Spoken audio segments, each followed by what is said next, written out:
بسم الله الرحمن الرحيم نحمده ونصلي على رسوله الكريم اما بعد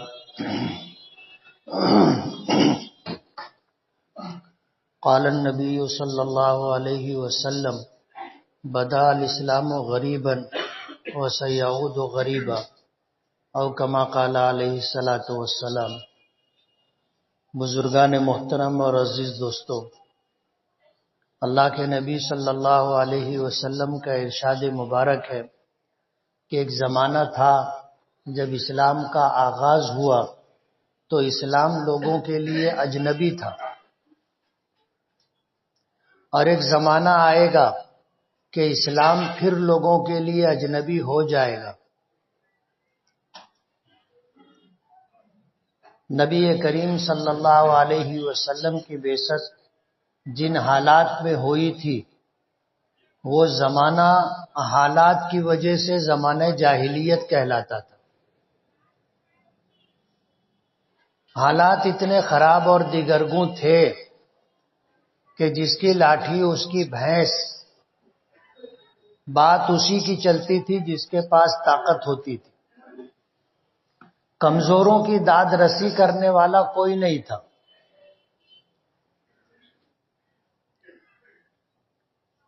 اور دل کی سختی اتنی تھی ظلم اور بربریت کی وجہ سے کہ اپنے یہاں پیدا ہونے والے بچوں کو بھی لوگ قتل کر دیتے تھے۔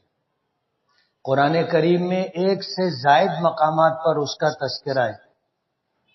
بچہ پیدا ہوا تو کون اس کو کھلائے گا، اس کے لیے کون کمائے گا، اور اس کا بوجھ کون برداشت کرے گا۔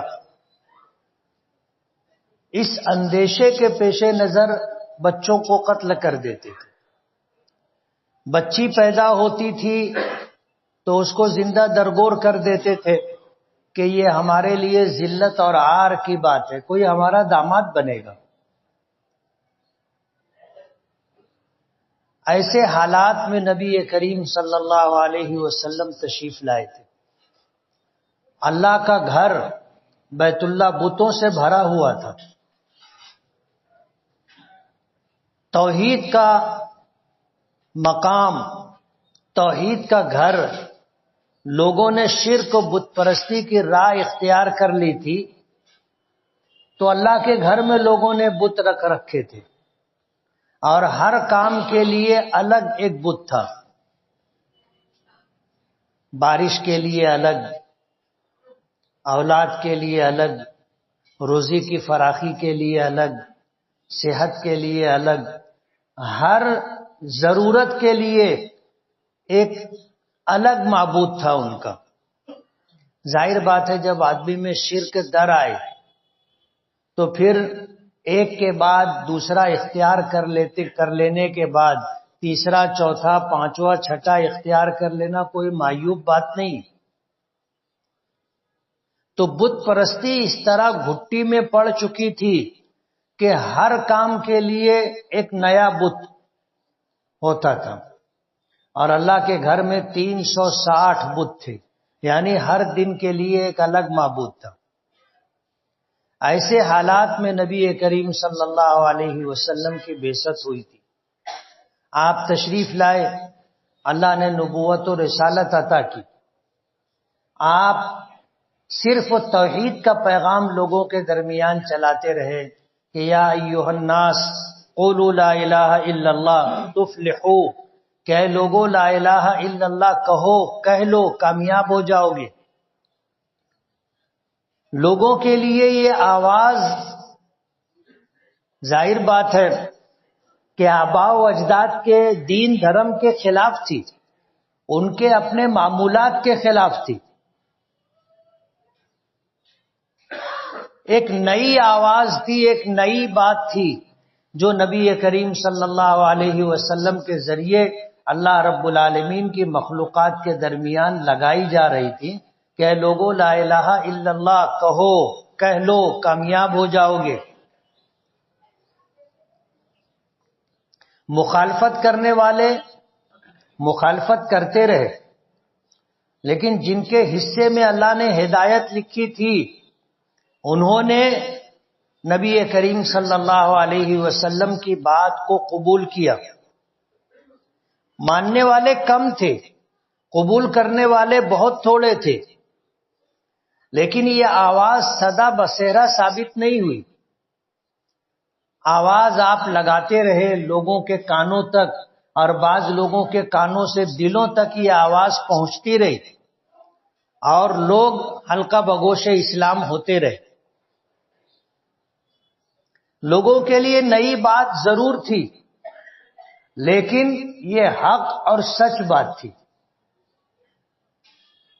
اور جن لوگوں نے اسلام قبول کیا ان کے ساتھ ظلم و زیادتی کا سلسلہ دراز رہا. غریب ہو یا امیر، ہر ایک کے ساتھ یہی معاملہ تھا. حضرت عثمان غنی رضی اللہ تعالیٰ عنہ غریب نہیں تھے. زمانے جاہلیت میں اسلام قبول کرنے سے پہلے سے خوشحال اور مالدار تھے، لیکن اسلام قبول کیا، ان کے ساتھ بھی ان کے چچا نے بہت زیادتی کی. غریبوں میں جو پردیسی تھے، حضرت بلال حبشہ سے آئے تھے، اسلام قبول کیا. حضرت صہیب روم سے آئے تھے، اسلام قبول کیا. حضرت بلال تو غلام تھے، مکے میں غلامی کی زندگی گزار رہے تھے، لیکن اسلام قبول کیا تو ان کے مالک نے ان کے ساتھ جو سلوک کیا آپ کو پتا ہے، بار بار آپ نے سنا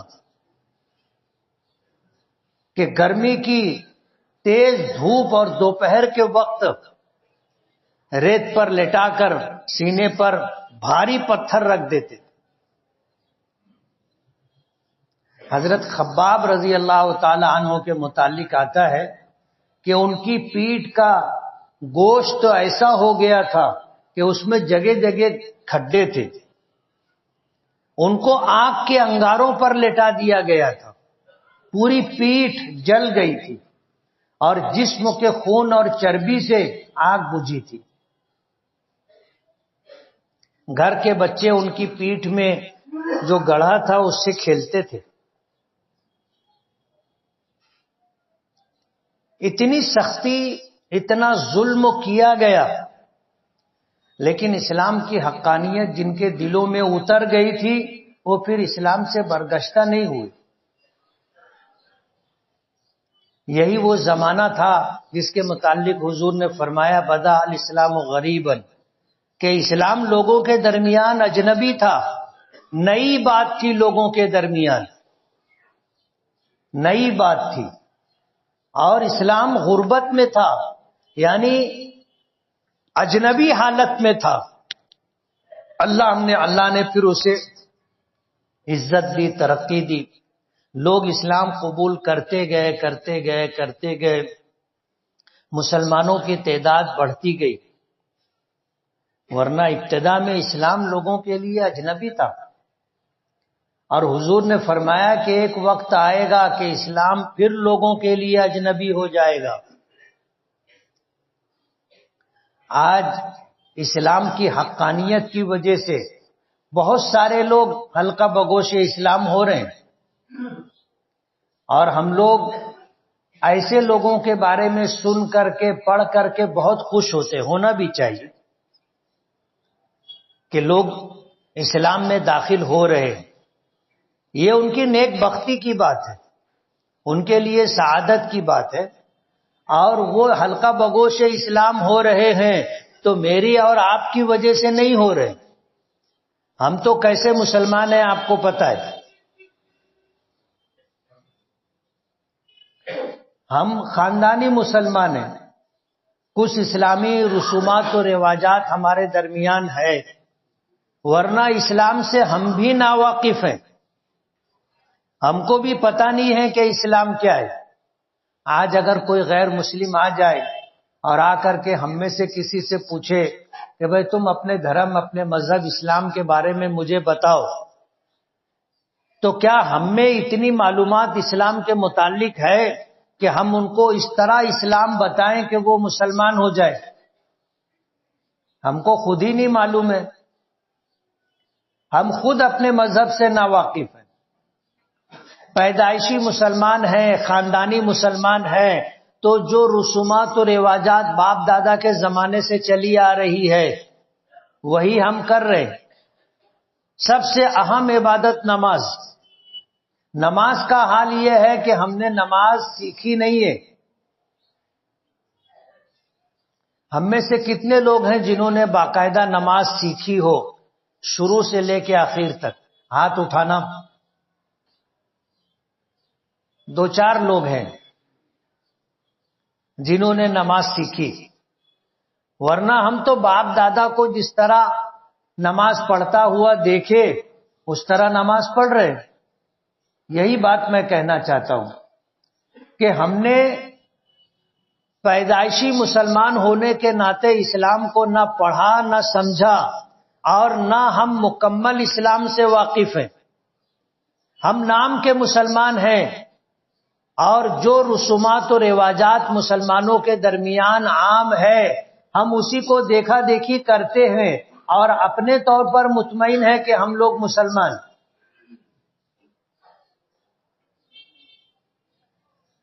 صحابہ کرام رضوان اللہ تعالی علیہ مجمعین نے نبی کریم صلی اللہ علیہ وسلم سے ایمان سمجھا تھا۔ حضرت عمر فاروق رضی اللہ تعالی عنہ کہتے ہیں کہ ہم نے ایمان 2.5 سال میں سیکھا۔ کتنے سال میں؟ ایمان۔ جبکہ آپ کو پچھلی باتیں یاد ہوں گی تو آپ کو پتا ہوگا کہ ایمان دل کی کیفیت کا نام، ایمان ماننے کا نام ہے، کرنے کا نام نہیں ہے۔ ایمان میں کوئی چیز کرنے والی نہیں، ایمان میں ہر چیز ماننے والی ہے۔ کہ اللہ کو ایک ماننا، اس میں کچھ کرنا پڑتا ہے۔ انبیاء کرام علیہم الصلاۃ والسلام کی نبوت و رسالت پر یقین رکھنا، ماننا، اس میں کچھ کرنا نہیں ہے۔ فرشتے اللہ کی نورانی مخلوق ہیں، ماننا۔ قرآن کریم دیگر آسمانی کتابیں اللہ کی کتاب ہے، ماننا۔ فرشتے نورانی مخلوق ہے، ان کو ماننا۔ آخرت کو ماننا، مرنے کے بعد دوبارہ زندہ ہونے کو ماننا، اچھی بری تقدیر کو ماننا، یہ ہے ایمان۔ اس میں کرنے والی کوئی چیز نہیں ہے، ہر چیز ماننے والی۔ لیکن حضرت عمر فاروق رضی اللہ تعالی عنہ جیسے صحابی کہتے ہیں ہم نے ایمان ایک زمانے میں سیکھا، اور ان کا ایمان ایسا تھا کہ جب دل میں اتر گیا تو پھر ہر مشکل انہوں نے دیکھی، ہر مصیبت سہی، ہر ظلم برداشت کیا، لیکن اسلام سے برگشتہ نہیں ہوئے۔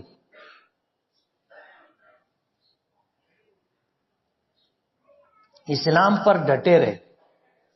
آج ہم لوگ اسلام کے اس رخ کو کہ لوگ اسلام کی حقانیت کو مجھے اور آپ کو دیکھ کر کوئی مسلمان نہیں ہوتا،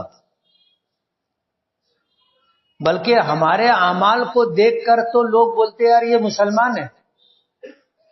آج پولیس اسٹیشنوں میں سب سے زیادہ لمبی لسٹ ہماری ہے، اور جیلوں میں جتنے قیدی ہیں ان میں سب سے زیادہ تعداد ہماری ہے، سب سے زیادہ تعداد ہماری، اور ہم مسلمان ہیں۔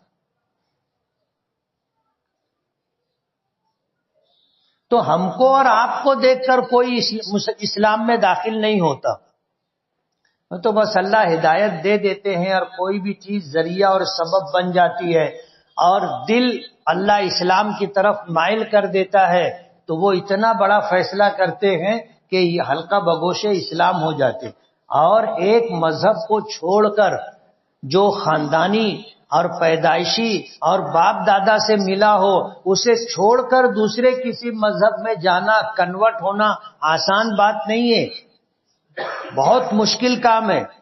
جو لوگ اسلام قبول کرتے ہیں بڑی قربانی دیتے، بڑی قربانی دیتے، نو مسلم لوگوں کے حالات پر ایک کتاب ہے. آپ اگر اس کو پڑھو گے تو اندازہ ہوگا کہ ایک شخص اگر اسلام قبول کرتا ہے تو کتنے حالات سے اس کو گزرنا پڑتا ہے. ماں باپ کو چھوڑنا پڑتا ہے، گھر بار چھوڑنا پڑتا ہے، کاروبار چھوٹ جاتا ہے، لوگ چھین لیتے ہیں، اسے اپنا شہر چھوڑنا پڑتا ہے، جان بچانا مشکل ہو جاتا ہے. اب تو اور زیادہ سخت حالات ہو گئے. تو کسی کا اسلام قبول کرنا آسان بات نہیں ہے. اور ظاہر بات ہے کہ ایسے سخت حالات میں اگر کوئی اسلام قبول کرتا ہے تو بہت سوچ سمجھ کر کے یہ قدم اٹھاتا ہے وہ، اور بہت قربانیاں دینے کے بعد وہ ایک مذہب سے دوسرے مذہب میں داخل ہوتا ہے. اور ہمارے لیے تو کوئی بات ہی نہیں ہے. کسی شاعر نے کہا ہے کہ یہ شہادت گہے الفت میں قدم رکھنا ہے. لوگ آسان سمجھتے ہیں مسلمان ہونا. جو لوگ مسلمان ہوتے ہیں ان کو کتنی قربانیاں دینی پڑتی ہیں ان کو پتہ ہے. اور دکھ کی بات یہ ہے کہ جب کوئی مسلمان ہو کر کے اسلام میں داخل ہوتا ہے تو کوئی مسلمان اس کو سہارا نہیں دیتا. ہمارے پاس کوئی تنظیم نہیں ہے، ہمارے پاس کوئی تنظیم نہیں ہے، کوئی انتظام نہیں ہے کہ اگر ایسا کوئی شخص آئے تو اس کے لیے ہم کچھ سہارا بن جائیں، اس کو کچھ کاروبار دے دیں، اس کو رہنے کا کچھ ٹھکانہ دے دیں. کوئی انتظام ہمارے پاس نہیں ہے. وہ بیچارہ آتا ہے سب کچھ چھوڑ کر کے آتا ہے اور ادھر آنے کے بعد ساری زندگی پریشان رہتا ہے. تو یہ شہادت گہے الفت میں قدم رکھنا ہے. لوگ آسان سمجھتے ہیں مسلمان ہونا. ہم پر تو اللہ کا بے پناہ کرم ہوا کہ ہم کو پیدائشی طور پر اسلام مل گیا. ہم کو اسلام کے لیے کوئی پاپڑ نہیں بیلنے پڑے، آسانی سے ہم کو مل گیا، اس لیے ہمیں اس کی قدر نہیں ہے. ہم میں سے کسی شخص کے بارے میں ہم اطمینان سے نہیں کہہ سکتے کہ اس کو اسلام کے تئیں مکمل معلومات ہے. ہم کسی کے مسلمان ہونے پر خوش ہوتے ہیں کہ لوگ ہمارے مذہب کو قبول کر رہے ہیں، اور اس بات کو ہم وائرل بھی کرتے ہیں، اس کا لوگوں کے درمیان چرچا بھی ہوتا ہے. لیکن دوسرا پہلو ہماری نگاہوں سے اوجھل ہے، اور وہ دوسرا پہلو یہ ہے کہ ہم میں ایک بہت بڑی تعداد مسلمانوں کی ایسی بھی ہے جو مرتد ہو رہی ہے،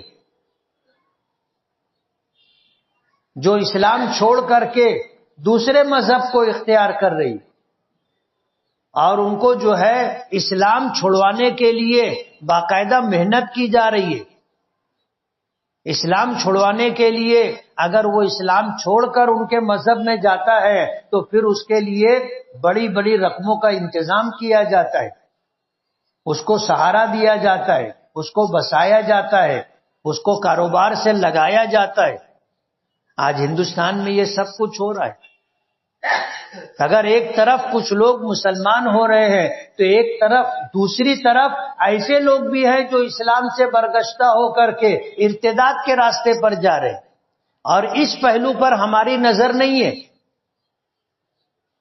اس بارے میں ہم لوگ کچھ سوچتے بھی نہیں اور کچھ کرنے کے لیے بھی تیار نہیں. ہم میں سے جو لوگ دین سے نا آشنا ہے، اسلام سے نا واقف ہیں، ان کو اسلام کی اہمیت اور قدر و قیمت معلوم نہیں ہے. ان کی زندگی میں اسلام برائے نام تھا، رہا تو کیا، نہیں رہا تو کیا. آج وہ لوگ اسلام چھوڑ کر کے دوسرے مذہب کو اختیار کر رہے ہیں. لالچ میں کہو یا نفسانی خواہشات کی بنا پر کہو، کسی بھی وجہ سے آج ایک بڑی تعداد اسلام سے مرتد بھی ہو رہی ہے. اور یہ وہ لوگ ہیں جو اسلام کو نہیں جانتے. کچھ رسومات تھیں جس کی وجہ سے وہ اپنے آپ کو مسلمان سمجھتے تھے. آپ اگر دیہاتوں میں چلے جاؤ گے تو وہاں پہ جو مسلمان غریب طبقہ ہے آپ دیکھو گے ان کی زندگی میں اسلام برائے نام ہے، نام ان کا مسلمانوں جیسا ہوگا اور کچھ رسومات و رواجات مسلمانوں جیسی ہوگی، نہ وہ نماز پڑھتے نہ روزہ رکھتے، نہ ان کو زکوٰۃ کا پتہ ہے، نہ حج کرنے اور عمرہ کرنے کی کوئی سوچ ہے، کچھ نہیں، بس وہ بولتے ہیں ہم مسلمان۔ ایسی تعداد بہت بڑی ہے۔ ہم مالیگاؤں میں ہے، مسجدوں کا شہر ہے، مدرسوں کا شہر ہے، مکاتب میں قرآن کریم اور دین کے متعلق بنیادی تعلیمات کا نظم ہے، کچھ نہ کچھ ہم کو اسلام سے شدھ بدھ ہے، اور اسلام کے تئیں تھوڑی بہت ہم کو معلومات ہے، ورنہ جہاں یہ چیزیں نہیں ہیں، دیہات میں چلے گئے وہاں مسجد نہیں ہے، وہاں مکتب نہیں ہے، وہاں کے بچوں کو دین کے متعلق نہ کچھ سمجھایا جاتا ہے، نہ پڑھایا جاتا ہے، نہ بتایا جاتا ہے۔ ایسے ہی لوگ بڑے ہو جاتے ہیں، بس عید اور بقرعید کی نماز پڑھ لیتے ہیں، مسلمان ہیں۔ آج ضرورت اس بات کی ہے کہ مسلمانوں میں اصلاح معاشرہ کا کام کیا جائے، ان کو بتایا جائے کہ تم جس مذہب اور دین کو مانتے ہو یہ ہے کیا، اور مسلمان کس کو کہتے ہیں۔ ہر مسلمان کی ذمہ داری ہے کہ اپنی اولاد کو سچا پکا مسلمان بنائے، جانوروں کی طرح اپنے بچوں کو نہ پالے، جیسے جانور اپنے بچوں کو پال لیتے ہیں، سنبھال لیتے ہیں، اس طرح اپنے بچوں کو نہ پالے، بلکہ اپنے بچوں کو سمجھائیں اور ان کو بتائیں کہ مسلمان کس کو کہتے ہیں اور اسلام کیا ہے، خود بھی مسلمان بنے اور اپنی اولاد کو بھی مسلمان بنائے۔ یہ ذمہ داری ہے ہر ماں باپ کی۔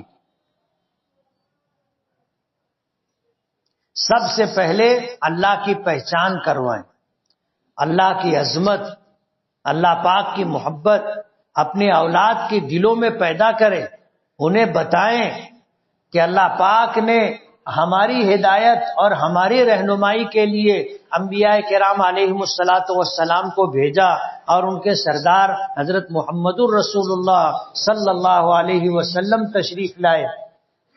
حضور کی سیرت، حضور کی پہچان، حضور کی محبت، اللہ اس کے رسول کی محبت اپنے دلوں میں بھی پیدا کرے، اپنی اولادوں کے دلوں میں بھی پیدا کرے۔ پھر انبیاء کرام علیہم الصلاۃ والسلام آئے تو کیوں آئے اور کیا لے کر کے آئے، یہ بات ان کو سمجھائیں اور بتائیں، اور دین کی اہمیت اور قدر و قیمت سمجھائیں۔ ایمان کیا ہے، مرنے کے بعد کیا ہوگا، اس دنیا میں آئے ہیں تو ہمیں کیا کرنا ہے، یہ سب کچھ ہمیں اپنی اولادوں کو بتانا ہوگا، اصلاح معاشرہ کے ذریعے لوگوں کو بتانا ہوگا، دعوت و تبلیغ کے ذریعے مسلمانوں کو اور اسی طرح دعوت و تبلیغ کے ذریعے غیر مسلموں کو ایمان کی دعوت دینی ہے، ان کو بتانا ہے کہ توحید کیا ہے، رسالت کیا ہے، دین کیا ہے، دنیا کیا ہے اور آخرت کیا ہے۔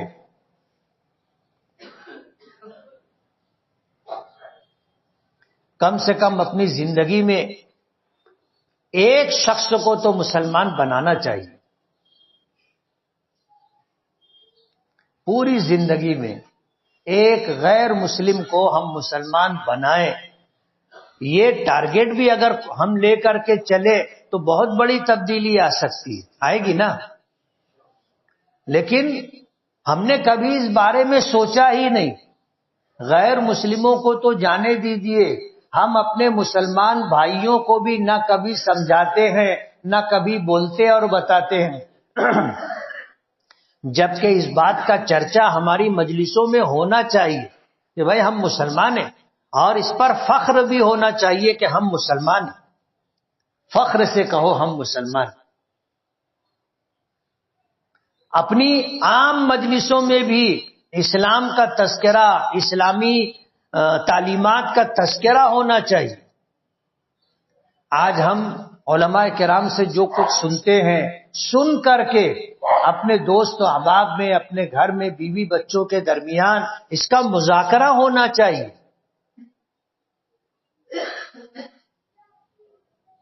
اور ظاہر بات ہے یہ ہماری ذمہ داری ہے، ہم کو کرنا ہے۔ جس چیز کی ہم لوگوں کو دعوت دیں گے اور جس بات کو ہم لوگوں تک پہنچائیں گے، سمجھائیں گے اور بتائیں گے، وہ چیز ہمارے دل و دماغ میں مضبوطی کے ساتھ راسخ ہو جائے گی، جم جائے گی، اور پھر دنیا کی کوئی طاقت اسے ہمارے دل سے نکال نہیں سکے گی۔ سرکار دو عالم صلی اللہ علیہ وسلم حج کے موقع پر، زندگی کا آخری سال تھا، آپ نے لوگوں سے یہی بات کہی تھی کہ اے لوگوں، میں نے اللہ کا پیغام تم تک پہنچا دیا۔ پوچھا تھا کہ حل بلغت الرسالہ، کہ کیا میں نے تم تک ایک رسول ہونے کی ذمہ داری کے ناطے اللہ کی بات، اللہ کا دین تم تک پہنچایا؟ تو صحابہ کرام نے بیک زبان کہا تھا، نعم قد بلغت الرسالۃ وادیت الامانۃ ونصحت الامہ، کہ اللہ کے رسول آپ نے رسالت کا حق ادا کیا، آپ نے اللہ کا دین، اللہ کا پیغام لوگوں تک پہنچایا، امانت کی ادائیگی آپ نے کر دی، آپ نے امت کے ساتھ خیر خواہی کا معاملہ کیا۔ تو حضور نے آسمان کی طرف ایسے ہاتھ اٹھا کر کہا تھا، اللہم اشہد علی ھذا، 3 مرتبہ فرمایا کہ اے اللہ تو اس پر گواہ رہنا، اے اللہ تو اس پر گواہ رہنا، اے اللہ تو اس پر گواہ رہنا۔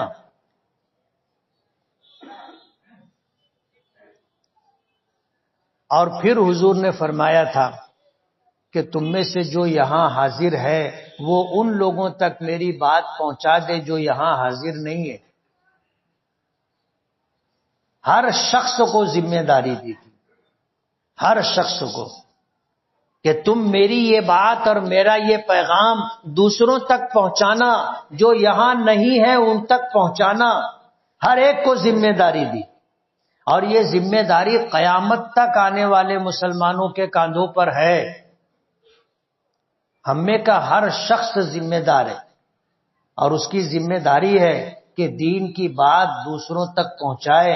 بلغوا عنی ولو آیا، کہ تم تک اگر قرآن کریم کی ایک آیت کی بات پہنچی ہو تو اسے دوسروں تک پہنچاؤ، میری ایک بات تم تک پہنچی ہے اسے دوسروں تک پہنچاؤ۔ ہماری مجلسوں میں دین کی بات کا مذاکرہ ہونا چاہیے، اچھی بات ہم لوگوں کے درمیان رکھے، ایسا ہمارا ماحول ہونا چاہیے۔